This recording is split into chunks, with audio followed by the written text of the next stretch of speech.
Maybe. Wait. That's why Turkish, they named this city as a shelter, Signagi, shelter from Saketia. That's what it is. So, what you can do now is that you can go up. You will have a.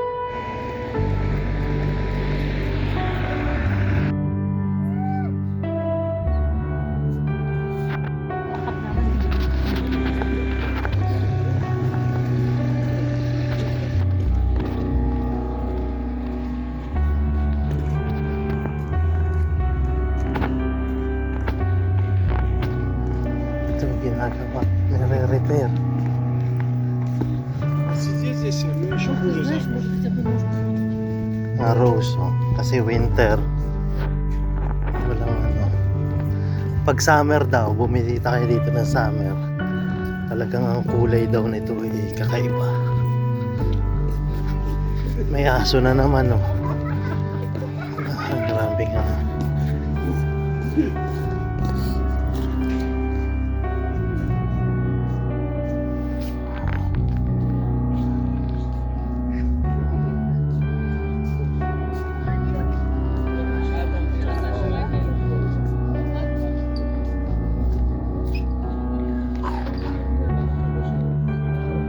May lakaran, mami.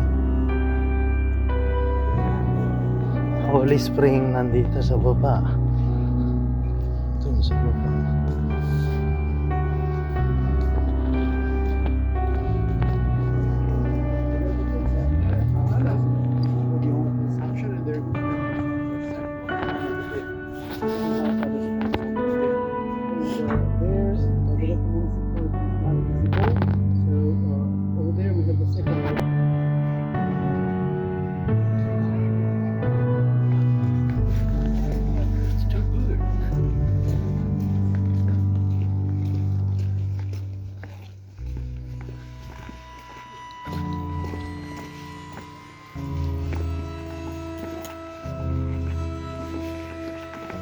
Ito yung garbage na ano.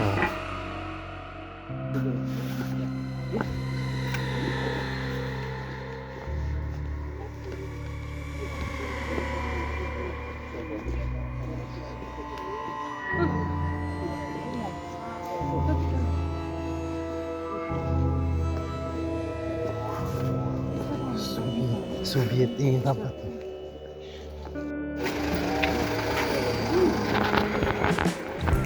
Sabi pera mo na mga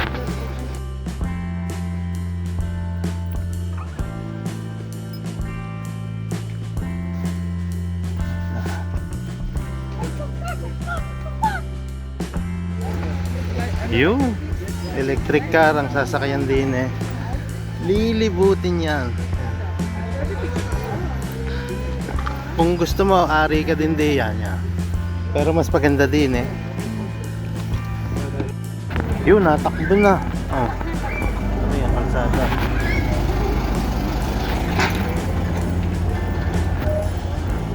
Make sure you hold, no?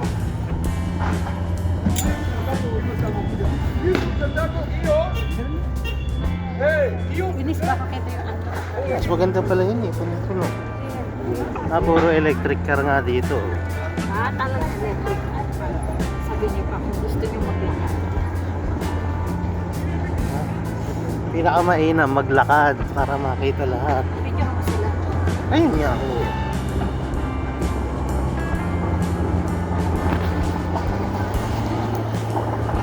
Alright, laglag po.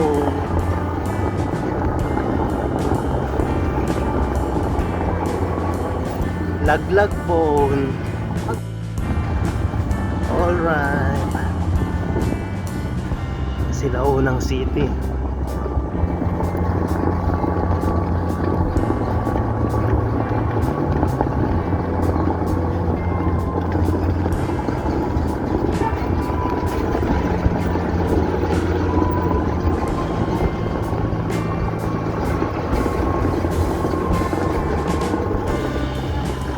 Plaza. Wow, wow, wow. Scholar ng ano. Mga statue dito, puro tanso.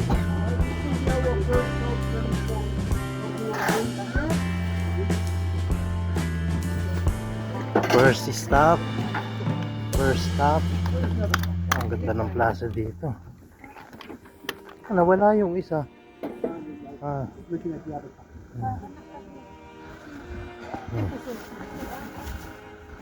See. Philosophy.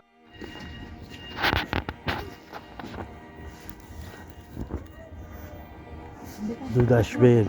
Dudashvili. So, Signagi, a city of law. There are three reasons why we call it city of law. The first is that the city, it was a small village. And since Heraklius II, he wanted to make it from a small village to a cultural and a trading center of the population, which actually succeeded. So what happened is that as a cultural center, he brought some well-known people that had their evenings over here, and he, as a trading center, he even brought 200 Armenian traders that came from Armenia to here, and this was the old center of Signaki. So their shops were on the left and on the right side in the center of Signaki. Signaki itself is a shelter translated from Turkish, and once we reach the wall of Signaki, we'll explain you why that. So, why we call it City of Law? One of the reasons is that previous government, when they restored the city just as the way it was in the 18th century, they built a 24/7 wedding house over here. Just like in Las Vegas, you could come here and get married whenever you wanted and spend the honeymoon in the hotels with the beautiful views that you don't see because of the mist. And the second reason is the legend. According to a legend, there was a couple that their parents were against of their marriage. They escaped their own areas and they were the first to build a house here. And the third and most realistic reason is the one that is standing down over there, the statue. I will show you that and we'll tell you the third actual reason as well. Before we reach there over there, memorial of the Tutsis. This is from Signaki municipality. As I told you, Kazakhstan has 8 municipalities and we are in Signaki municipality right now. So, in 1941 and 1945, over the war, Soviet Union versus Nazi Germany, Georgians were the ones that died most per capita in the war. So per capita is compared to population. Of course, there were the others that died more in terms of quantity, but compared to population, 2 of my great-grandparents passed away in the war as well. So in any single municipality of Rusigo, Reginanico, you find a memorial like that, where you see. And there you see a surname, father's name initial, and the name initial. We were not using father's name initial before the Russians, we're not using it after the Russians. They are the ones that forced us. And anybody knows the reason why they are using it? No? Back to the subject of Genghis Khan, the Mongolian invader. When the Mongolians invaded Russia, Mongolian men were having so much time there that a lot of Mongolian kids were born. And in order to identify if the kid had Mongolian or Russian father, instead of names, we started referring to each other as fathers. And this is the reason actually why they started doing that. So that's the reason that before that, remember the name is the 9th of April. What happened is that in 1989, Georgians came out in front of the parliament and started governing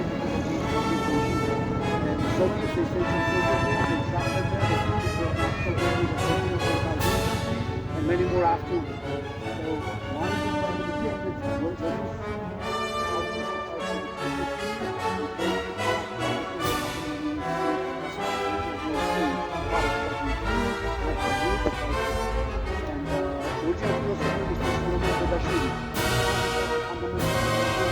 Who was from Signaki municipality, village Magaro. And in my opinion, he's the one who started Europeanization of Georgia as well. But what happened is that in the 1920s, we got out of the Soviet Union, we got out of the Russians, and then their soldiers came after several years back again, so our government had to escape in France. After that, he was the one who was planning a revolution against Russians. In spite of the fact that his works were much appreciated to France and Russia as well, this is where he got his education too. He went to the university. So what happened is that somebody gave them away, and what happened is that they caught him and they sent him in the prison where he couldn't survive. So, in spite of the fact that he dies in his early 30s, he was much appreciated person. Why here? Because he was from Signaki municipality. Follow me for a second, please.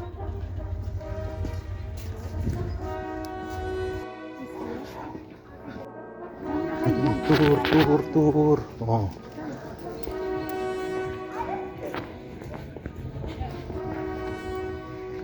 Sulat, Georgia. Oh, tutukan na. Oh.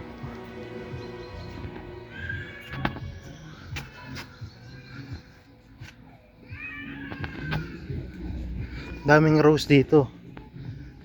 Oh.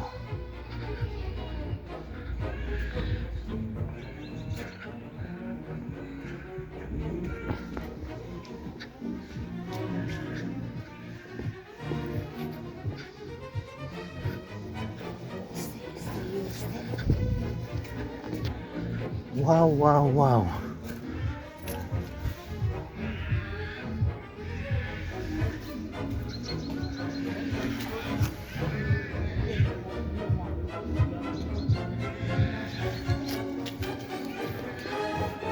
Wow, wow, wow. Oh.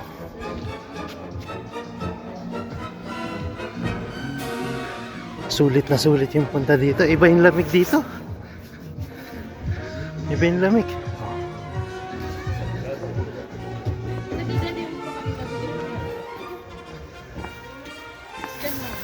Ay, doon tayo. Ah.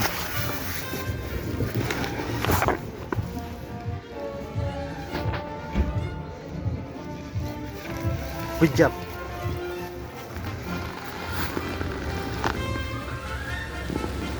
Ah. Oh.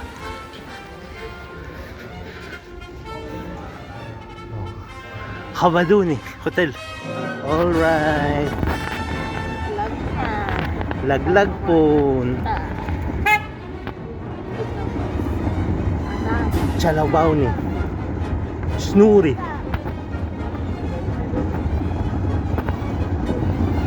Laglag punta.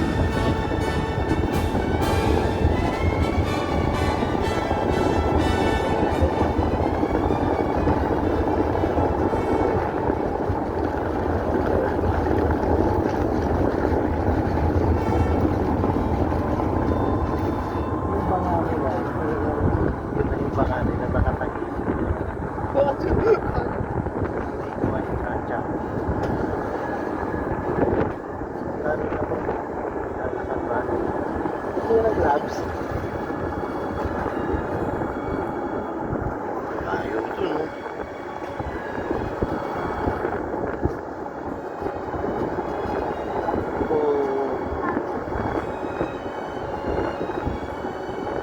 Hawak-hawak.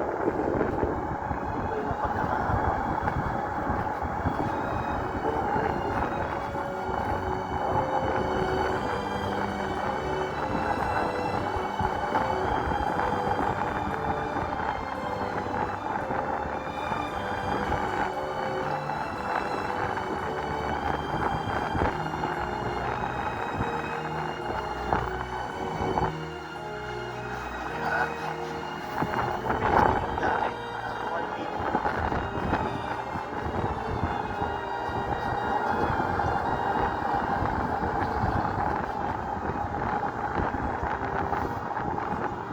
Bahay may chimenea.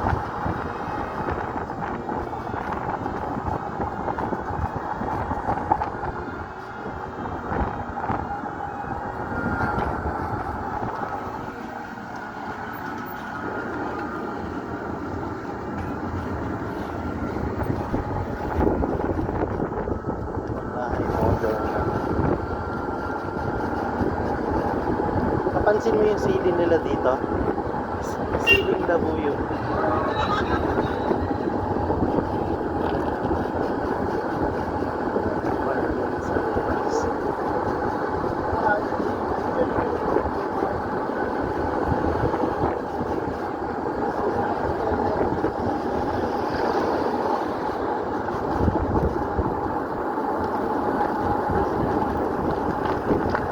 Sinaunang truck nila. May heater.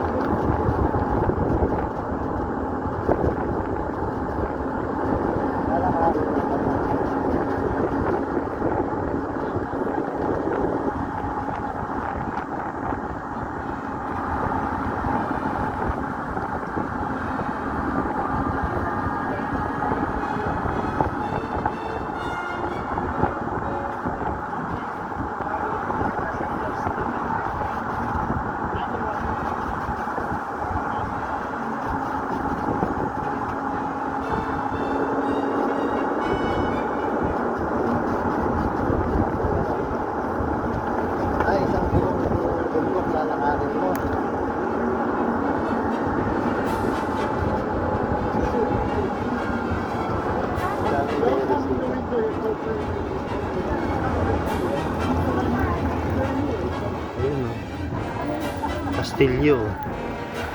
Yung ano, anong tawag doon, yung arco, repair na. Pero yung malamang, yung bakod doon, hanggang doon sa taas.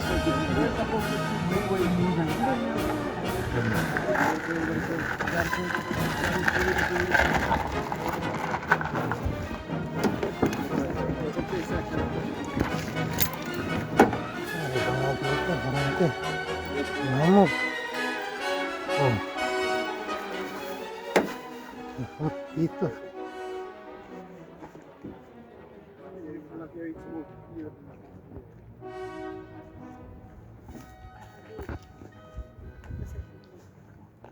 Unfortunately, I can't show you.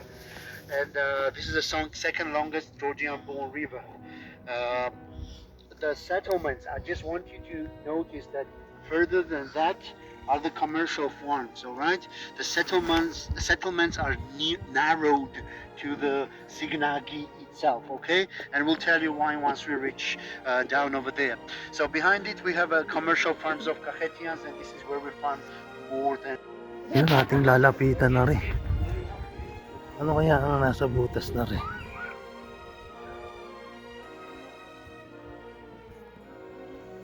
May butas din dun.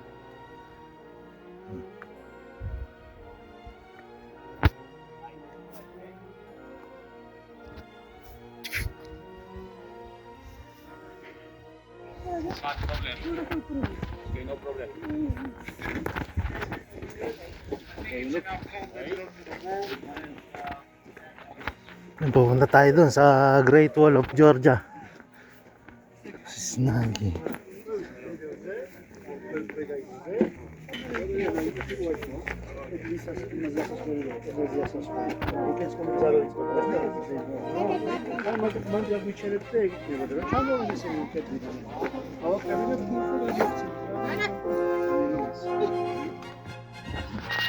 Yun na, atras na.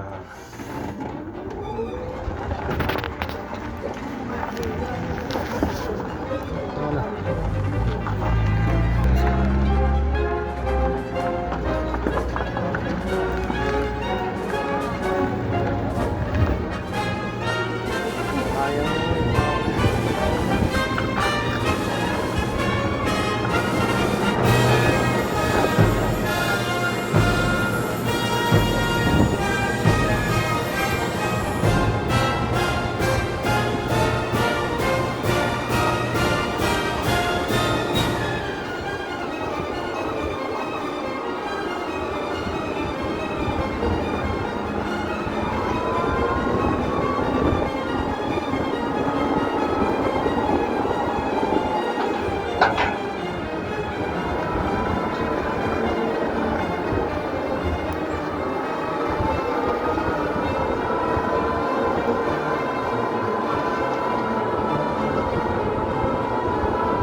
Full picture. Sab karo, sab karo.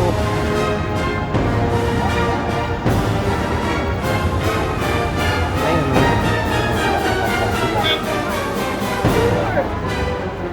Sab karo, sab karo.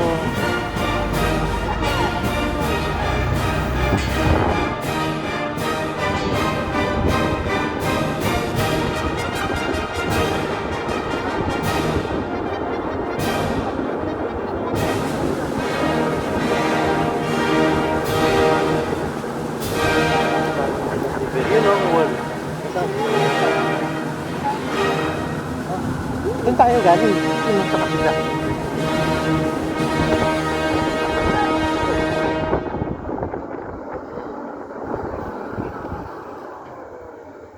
Ay, ng wall. Nilalakad. Doon sa taas. Let me explain everything. You can get down. Let's gather over here. Give me just 1 minute to explain to you. Ah, pomegranate. Oh. Yeah, Na-dry خلاص na. بس منظر دادي خد زماو. I'm a flashing lights on, eh? No, you don't want to get down? All right, so if you will look to the left, and once you go up, you will see even better. You will see a 4.5 kilometer wall that surrounds all over Signagi, all right? In the beginning, when they built it, they were so how it was working? Well, the first thing is that by that time we had a lot of inventions. Inventions like whatever you see, the palm you don't see much, but the palm of your hand is Alexander. Now that we have a GSM mobile, by that time we had a smoke signal, all right? So smoke signal was going on, and they had the alarms over here. In each of the those couples, the guards were up, and their families were living inside for their own comfort. Plus, when they had to protect the city and the country, at first they had to protect their own families. So the guards were here, alarm system was going on. Each village surrounded villages that were nearby, knew which gate used to belong to them. Probably those villages were coming up from this gate, the other ones from that gate. They were coming up in the city really quickly. City was getting locked and it was protected. That's why Turkish, they named this city as a shelter, Signagi, shelter for Kaketiya. That's what it means. So what you can do now is that you can go up, you will have a better view. You can take some photos from about there. And then once you get done, we straight away go to the restaurant, all right? Any questions? You feel enough cold not to give any questions. All right, good. You can go up. I'll be escorting you to.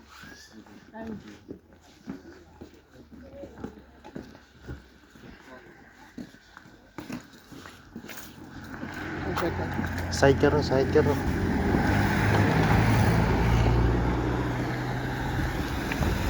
Kaketi, kaketi.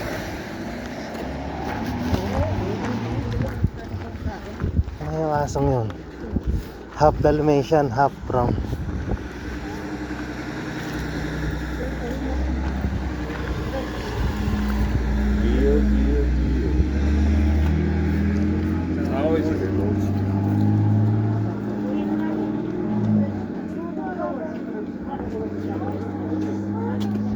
Ah, dito nakatira.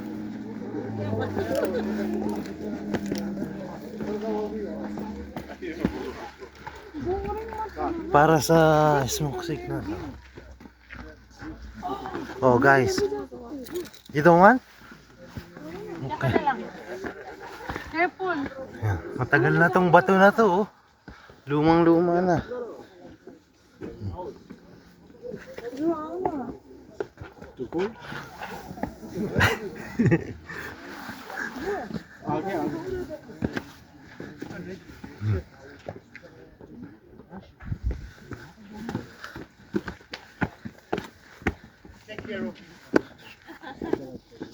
Dito na lang. Ah, hindi kasya. One way. Saan ka tayo doon? Only. Oo. Doon sa taas.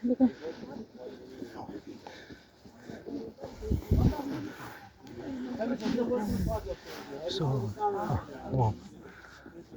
The road will be the same, we promise. Huh? Hindi, two way. Yung ulo ng ano, parang kastilyo. Ah, din eh. Pwede kayong kumain din eh. Ayan.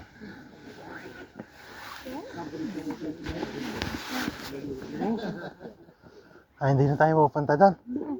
Sabi niya, tutok photo lang daw eh.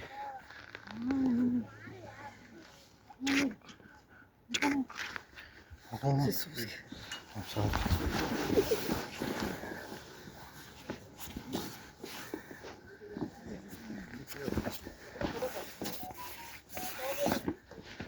Nadidetach pala yung bato. O, tingnan mo, na-damage na.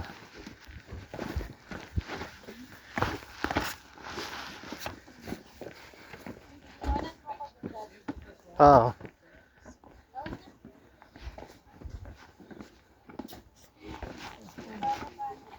Huh? Ah. Ah. Ah. Good job. Sige pa. Hakbang. Nice weather, isn't it?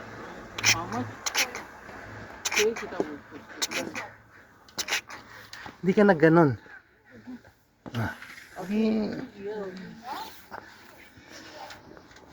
Ah, ginujuice pala eh. Oh. Tanong yung si Vinis kung gusto ng juice. Ah, ito pala yung... Ito yung Chacha, Tarragon. Oh.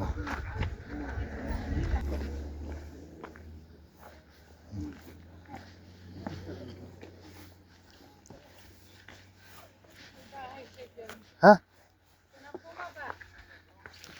Ay, talaga naman. Iihi daw. Kung may bahay. Iihi. Ito yung... Ay, na-dry na oh.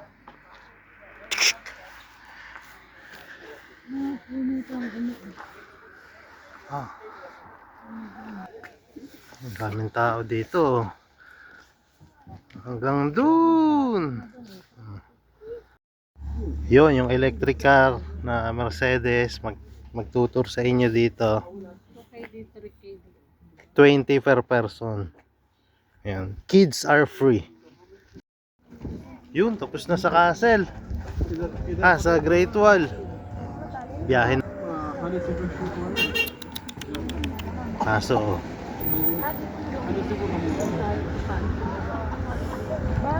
yung arko repair na.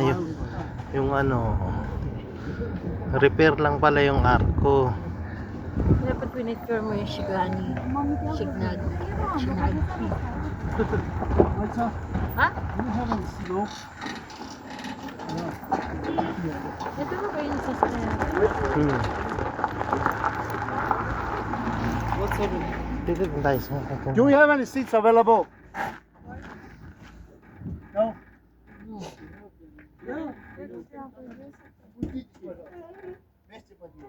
Kakain.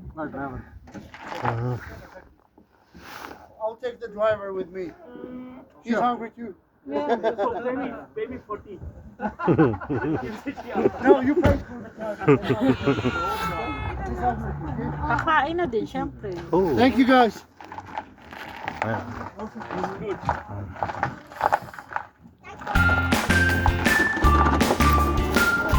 Tuloy-tuloy ang ating biyahe.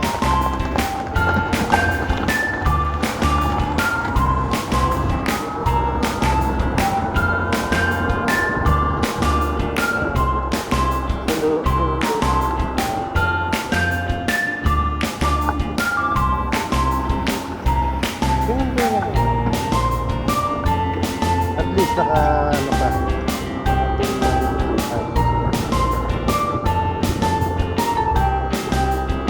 Insta360.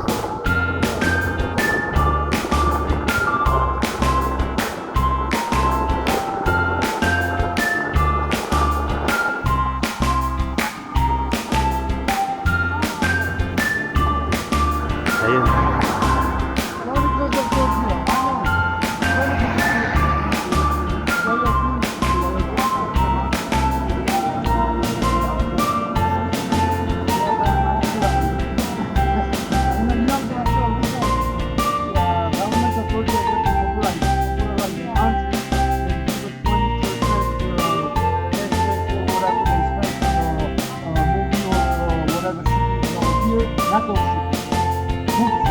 So, and by the way, Fast and Furious 9 was just. So if you watch Fast and Furious 9, you will recognize the other avenue in the other two.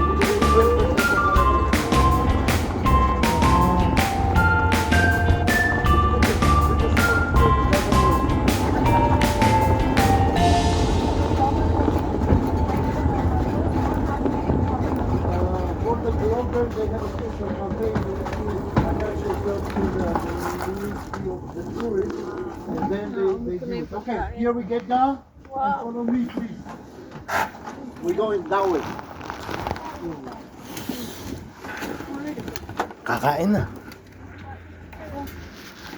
Nag-gloves na ako at malamig na eh.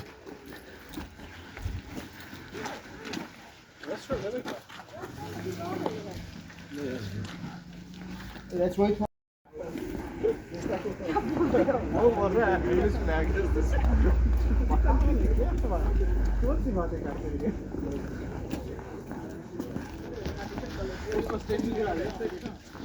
Ahon, ahon guys, ahon.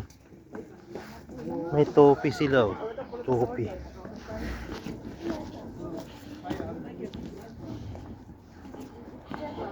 Nalamigan yung mga damo. Nanuyo.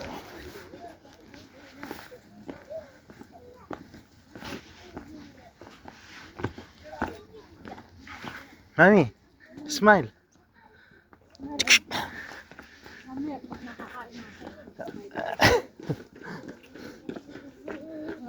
Ah, laki ng aso.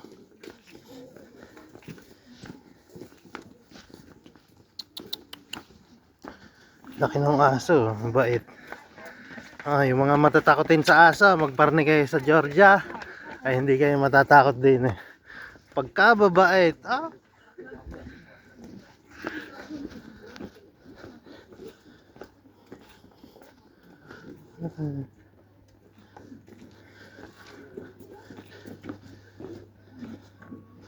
ang gas dito, naka-pipe na.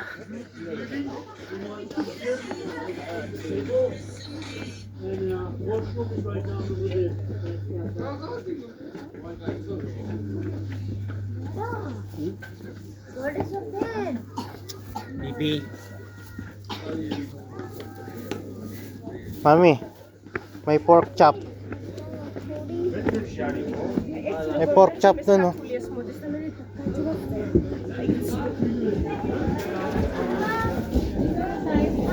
Wow, wow. Very busy, very busy. Wow, wow, wow. Wow, wow, wow. Very busy.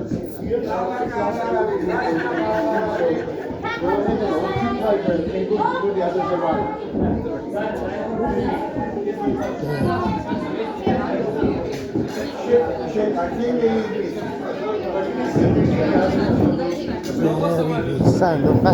Doon, sa doon. Wow, wow, wow. Dito ka na. Gusto mo? Saan? Uy, tatlo lang tayo eh. Ganda yung restaurant, may view ng fog. Ayan. Pwede mong i-scan yung menu.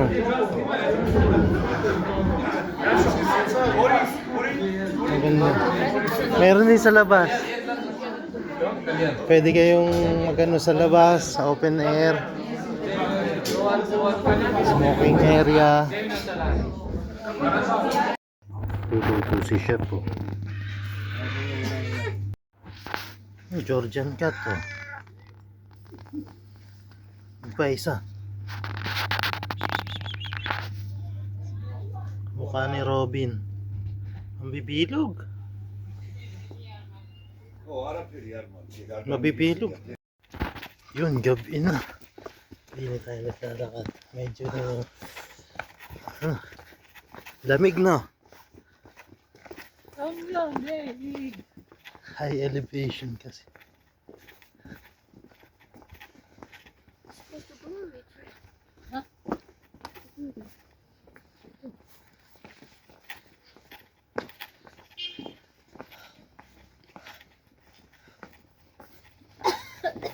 Late order. Take away na. Ayun na ang sakyan, anak. Nandito ba? Ako sa'yo. Ayun. Yun, Ayun, yun. anak. Hindi naman pwede dito.